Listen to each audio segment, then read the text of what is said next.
Company को मेरे को ना एम्प्लॉय ऑफ द मंथ छोड़ो, मेरे को है ना एम्प्लॉय ऑफ द ईयर दो, क्योंकि मेरे को हो रहा है बुखार।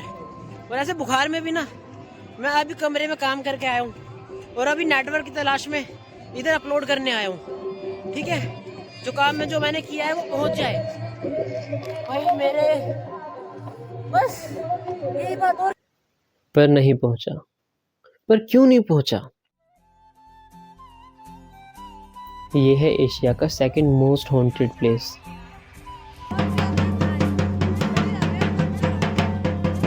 उन्नीस सौ 71 की वॉर में मंदिर के अंदर और आसपास लगभग 450 बम गिरे थे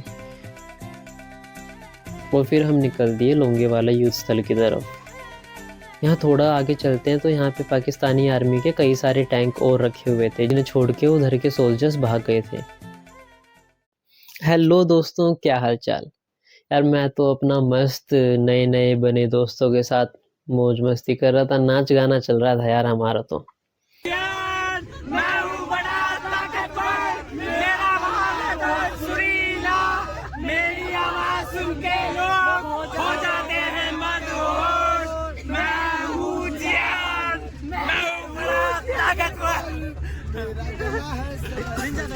बढ़िया बढ़िया गेम्स चल रहे थे, कभी कार्ड्स तो कभी डमशराज। मैं तो चिल था इस बात से बिल्कुल अनजान कि कुछ ही देर में मेरी लंका लगने वाली है। आओ, अबे जल्दी आओ यार। ओए चल अक्कड़ बक्कड़ कर ले, अक्कड़ बक्कड़ कर लो भाई। करके बैठी थी, चाय गरम कॉफी गरम पीने वाला बेशरम। ये भाई बता। हाँ हिंदी इंग्लिश। अरे बात में कर लेना, मेरा नाम तो बता दो, थोड़ा आगे आओ, इधर इधर बता दे मेरे कान। बोल क्या रहे हो, पुरानी क्या होता है? बोलना नहीं है, तुम गूंगे हो।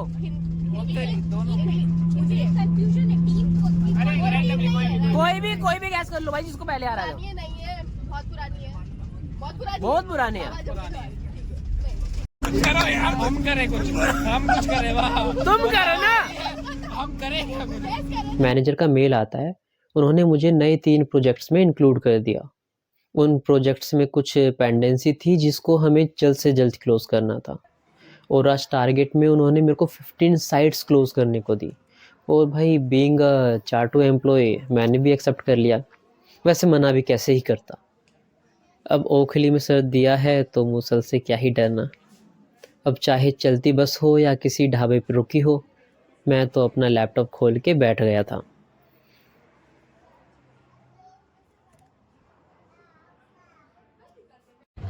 हाँ पक्की बात है। गंदा हो गया ना। हेलो दोस्तों, पहुंच गए हम अपने कैंप। 24 घंटे, 24 तो नहीं, मतलब 22 घंटे की जर्नी करके। आवाज़ आ रही हो तो मैं आपको बता दूं, 22 घंटे की जर्नी कर लिया मैंने। ठीक है, तुम जाओ, पीस आउट। ठीक है, तो कैंप बड़ा अच्छा है। पिछली बार तो जहाँ रुके थे यार क्या ही बताऊँ, तुम्हें तो पता ही है, ट्रिप वापस लेके जाना पड़ा था। अब की बार लोकेशन अच्छी लग रही है, लेट्स सी कैसी रहती है ट्रिप। ठीक है, थका पड़ा हूँ, ऑफिस का काम इतना करना पड़ा है। ठीक है, बस क्या बताऊँ यार, चलो चलते हैं।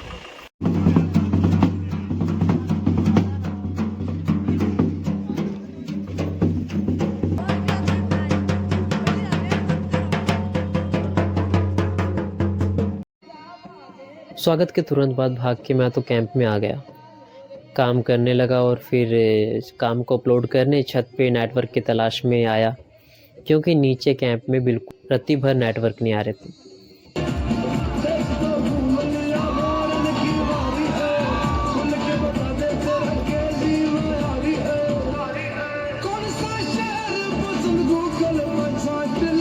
मुझे अच्छा नहीं लग रहा, मेरे को उधर बैठना था जो कार्यक्रम चल रहा है, बट अभी बुखार और काम के चलते हुए अटेंड नहीं कर पा रहा हूँ। चलो अब अटेंड, मैं कह रहा हूँ चलो अब काम कर लेते हैं।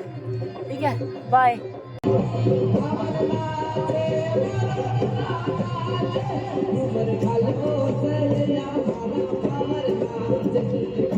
नेटवर्क के चक्कर में आया था भाई साहब, बिल्कुल नेटवर्क नहीं गया, नहीं मिला। बहुत देर वेट करा, मतलब जब मैं पहले आया था तब नेटवर्क दिख गया था, बट अभी नेटवर्क नहीं मिला है। और और कोई जुगाड़ भी नहीं मिला है कि मैं ऑफर कर सकूं उन साइटों को, या फिर मैं किसी और से करवा सकूं।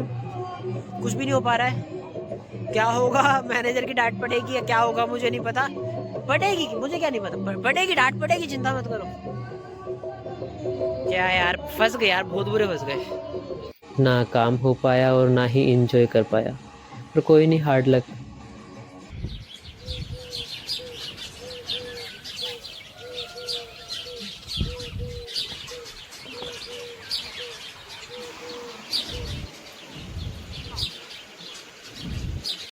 हेलो दोस्तों, बात ऐसी है कि अगले दिन की सुबह हो चुकी है। कल तो 22 घंटे का सफ़र करके इतना ज़्यादा परेशान रहे ना, बस क्या बताएं। रात भी कट गई, अच्छे से कट गई, मज़ा आया। अब सुबह हो चुकी है। सुबह अब हमें निकलना है लोंगेवाला के लिए। जो मैं पिछली बार आया था वो नहीं हो पाया था क्योंकि हमें आधे में छोड़ के जाना पड़ा था। अब की बार ऐसा नहीं है, अब की बार नहीं छोड़ रहा मैं, आधे में पूरा करके जाएंगे। लोंगेवाला देखेंगे, टैनट माता मंदिर देखेंगे, हो सकेगा तो बॉर्डर भी देखेंगे, क्या पता, देख लेंगे। ठीक है, अगर मौका मिलेगा तो। तनोट एक राजस्थानी शब्द है जिसकी मीनिंग है रक्षा करना, रक्षा करने वाली देवी टनोट माता। इस मंदिर को बीएसएफ खुद ही ऑपरेट करती है। यहाँ तक कि सब पूजा पाठ भी यहाँ के बीएसएफ के जवान ही करते हैं। टनोट माता मंदिर आवड़ माता को समर्पित है। 1971 की वॉर में मंदिर के अंदर और आसपास लगभग 450 बम गिरे थे और माता का चमत्कार तो देखो, एक भी नहीं फटा। लाइव बम आज भी मंदिर के अंदर रखे हुए हैं जो मैं देखने आया था, पर मेरे साथ होते तो बड़े मस्ती काम है। बताओ, इन बच्चों को इसी दिन आना था पिकनिक पे, और साथ ही भीड़ देखो, इतनी लंबी लाइन और इतना कम समय।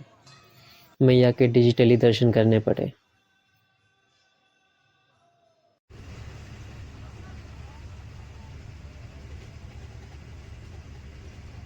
और फिर हम निकल दिए लोंगेवाला युद्ध स्थल की तरफ। युद्ध स्थल के अपोजिट लोंगेवाला वॉर मेमोरियल है। यहाँ कई सारे गन, राइफल, एयरक्राफ्ट रखे हुए हैं जो कि उस युद्ध में यूज हुए थे। अब हम आए लोंगेवाला युद्ध स्थल। ये वही जगह है जहाँ पर हमारी 1971 की लड़ाई हुई थी। युद्ध स्थल में एंट्री लेते हुए ही आपको लेफ्ट हैंड पे म्यूजियम मिलेगा। इस म्यूजियम में बताया गया है कि हमारे 120 जवान, पाकिस्तान की पूरी रेजिमेंट लगभग 800 से 900 सिपाहियों के साथ लड़े थे और जीते थे। यहाँ पे वाटर बॉटल्स, कंपास, दूरबीन, पाकिस्तानी सोल्जर के आइडेंटिटी कार्ड और राइफल, कुछ यहाँ पे जो युद्ध था वहाँ की पोर्ट्रेट हैं और कुछ एंटी टैंक बॉम्ब्स। ये युद्ध का नक्शा है, इसमें दिखाया गया है बैटलफील्ड में लोगों की कहाँ कहाँ कैसे कैसे पोजीशन थी।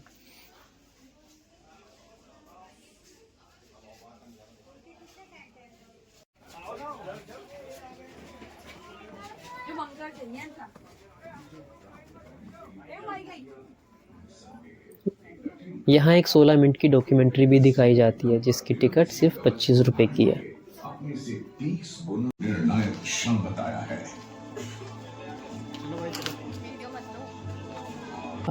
मुझे सच में नहीं पता था यहाँ पे टिकट लगती है।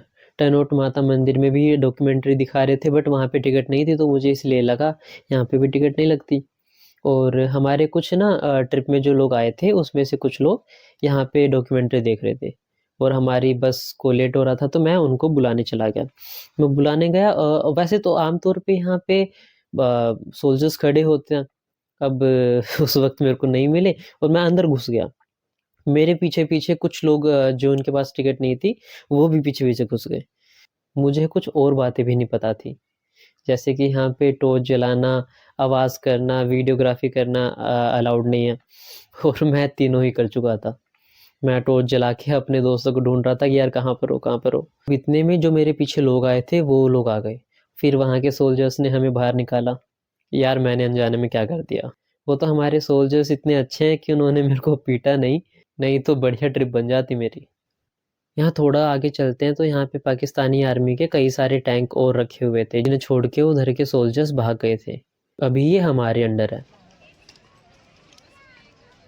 आज के एडवेंचर से भरे दिन को एंजॉय करने के बाद हम वापस अपने कैंप में आ गए। और आज तो मैंने कह दिया अपने टीम लीडर से कि भाई मैं जैसलमेर आया हुआ हूँ और इधर बिल्कुल भी नेटवर्क नहीं मिल रहा है, तो मैं 2 दिन अनअवेलेबल रहूँगा। आज फिर चैन से बैठ के फोक डांस देखा और फायर शो देखा।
सुबह मुझे कैमल सफारी और जीप सफारी के लिए डेजर्ट जाना था और उठकर देखा तो मुझे 102 बुखार था।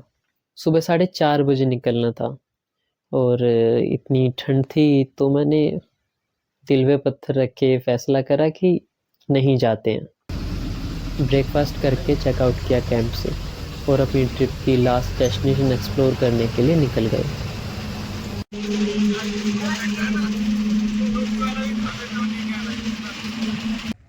हेलो दोस्तों, हम आ चुके हैं कुलधारा विलेज में, जिसका कहते हैं कि रात रात में ये विलेज खाली हो गई थी। मेरे को दोस्तों ने बताया, मेरे को पूरी जानकारी नहीं है। जानकारी मैं घर जाके गूगल पे चेक कर लूँगा। मगर कहते हैं ये भूतिया इलाका है, यहाँ पे भूतों की आपको आवाज़ आती है और कुछ शब्द जैसे कि चलो चलो हमें नहीं कहना है, मैंने कह दिया है, देखी जाएगी जो होगा। और वो साथ में भूत लोग अपने साथ में चल लेते हैं, ये बात है। और दूसरी बात ये है कि यहाँ पे कानों में उनकी विस्पर करते हैं, कुछ आवाज़ें आती हैं, वही आवाज़ें सुनने में आगे की तरफ जा रहा हूँ। यहाँ पे कुछ टूटे हुए घर दिख रहे हैं मेरे को। देखते हैं अंदर क्या है, क्या पता एस्थेटिक फ़ोटो आ जाए। देखते हैं, खींचनी तो नहीं आती, देख लेंगे। ठीक है, अंदर जाके देखते हैं। बाय। ये है एशिया का 2nd मोस्ट हॉन्टेड प्लेस। यहाँ जो भी आता है उसे बच्चे की, किसी लड़की की रोने की आवाज़ आती है और कभी कभी उसके कानों में सरसराहट होती है। और सबसे स्ट्रेंज बात जो लोग यहाँ पे ज़्यादातर महसूस करते हैं, इस जगह पे आते के साथ ही उनको दबाव सा महसूस होने लगता है। वैसे नहीं बात है, ये कितना पुराना गाँव है ये? कितना पुराना? और इस गांव के पीछे की स्टोरी है कि लगभग 200 साल पहले यहाँ पे एक पूरा का पूरा गांव एक ही रात में रहस्यमयी तरीके से गायब हो गया। इस जगह के बारे में 2 कहानी बताई जाती है। एक तो यहाँ पे एक बार बहुत बड़ा भूकंप आया था, जिसकी वजह से यहाँ की ज़मीन धंस गई थी और पूरा गांव उजड़ गया। घरों में दरारें आ गई और घर की दीवारें, छतें सब टूट गई। और दूसरी कहानी ये है कि जैसलमेर की रॉयल फैमिली के दीवान सलीम सिंह का दिल इस गांव की एक लड़की पे आ गया था, जिससे वो ज़बरदस्ती शादी करना चाहता है। गांव वाले उसको लड़की देने से मना कर देते हैं, तो बोलता है कि मैं ज़बरदस्ती ले जाऊंगा लड़की को। तो सलीम सिंह के डर से लोग बाग एक ही रात में इस गांव को छोड़कर चले गए और इस गांव को श्रापित करके चले गए कि ये गांव फिर कभी न बस पाएगा। भाई मैं तो अलग अलग घरों में घूमने गया कि लोग बाग जैसा बताते हैं कि वो महसूस करते हैं, क्या वो सब मैं भी महसूस करूंगा? पर ऐसा कुछ नहीं हुआ भाई। या फिर शायद इसलिए नहीं हुआ कि जितनी भी देर मैं वहां पे था मैं हनुमान चालीसा का पाठ कर रहा था। तो दोस्तों, वीडियो पसंद आई हो तो अपने दोस्तों के साथ शेयर कर देना, लाइक कर देना, सब्सक्राइब कर देना चैनल को। मिलते हैं फिर किसी नए वीडियो के साथ। Bye bye.